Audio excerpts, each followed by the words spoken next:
state for the record your name and just give me a brief summary of yourself. My visit to Trinidad and Tobago is part of my global research on the ground, not just by watching a video or watching a documentary or reading a book or something like that. And I want to understand humanity in its totality. That's why I'm on a global tour, not just in one country, one culture, one people, but in all of them. The Caribbean is part of humanity, so I cannot just ignore the Caribbean and talk about all other regions. And that's my motivation. I see. Come with a wealth of experience and knowledge. I think it was over 120 countries you visited. You have a number of different academic degrees. You're very competent at what you do.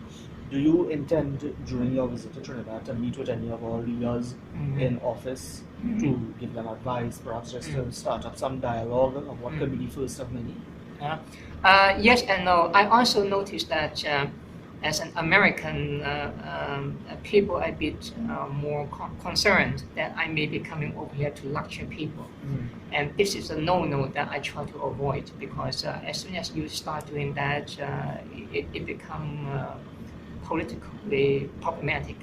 But I also have another very unusual way to approach my research, which is that I also want to talk to people on the ground. I think in the end, they are even more important than people on the top, because people on the ground are the people, in many ways, they're the majority of the population, and they are often the final battleground of the future of the country. So by talking to many of those people like that, I learn more about humanity than otherwise. Now, you ask another question, could I be interested in talking to the elites?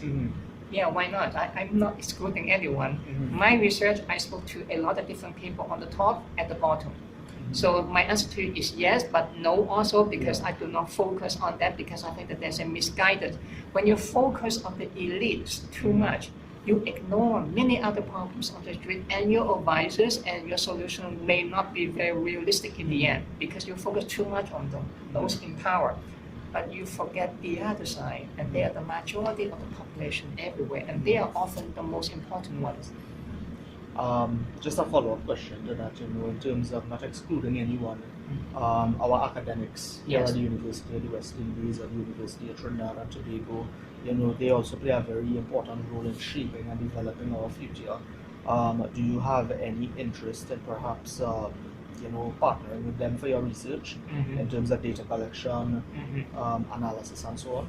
I have spoken to some people at the university already. So yes, I did that. In terms of data collaboration, I don't mind to collaborate with anyone. But the research that I'm doing, I don't need to have this kind of data that you may have in mind. The data that I have is more than sufficient. Just coming here and look at how things are, talk to different people, that is already a very rich laboratory research for me. Asking for official data from schools, from government sometimes is not helping you too much, because many of those data are also very questionable. Just in case you do not know, in academia, just like in government, in anywhere else, there's also a lot of politics too. They are not so innocent as you may think. So be careful about the data that they give you. They will give you the data that you want to, or they want you to publish, or they want you to hear, but they will not give you the data which can make them look very bad. But that's true about human nature, that's true about everywhere on earth. So I'm very careful about that. Do I exclude that? No, I do not.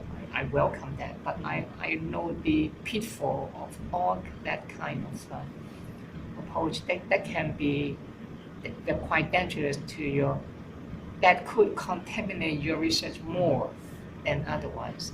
Every time you go to an academia or government or civil society or NGO or anything and ask them for some data, be careful about the data that they give you.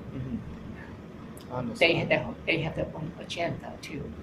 But I'm not saying that you exclude that. Of course, I welcome that too, but I seldom rely or depend on this kind of data. Those, by the way, in many cases are propaganda. So you have to be very careful.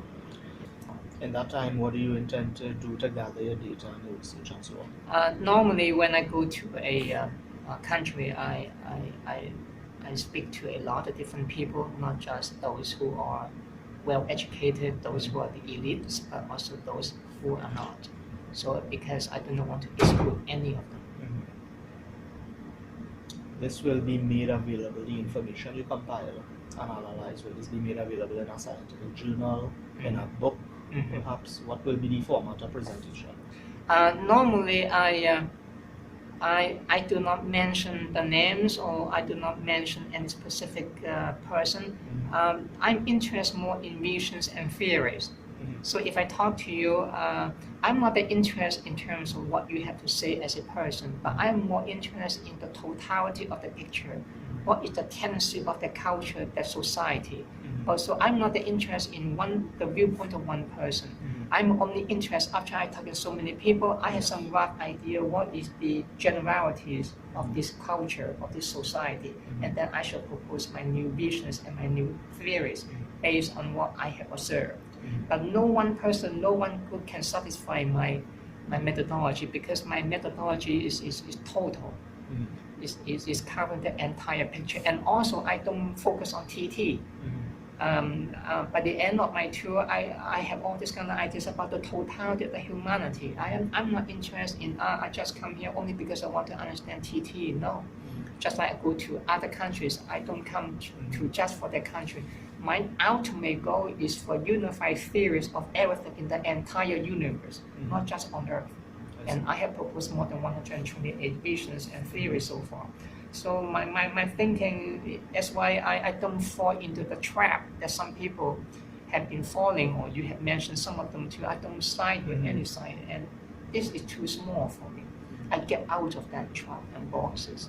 That's a very interesting point. You being able to take a couple steps back and look at the forest for the trees, as they say. Yes, exactly. With that in mind, I don't think I have any more questions. This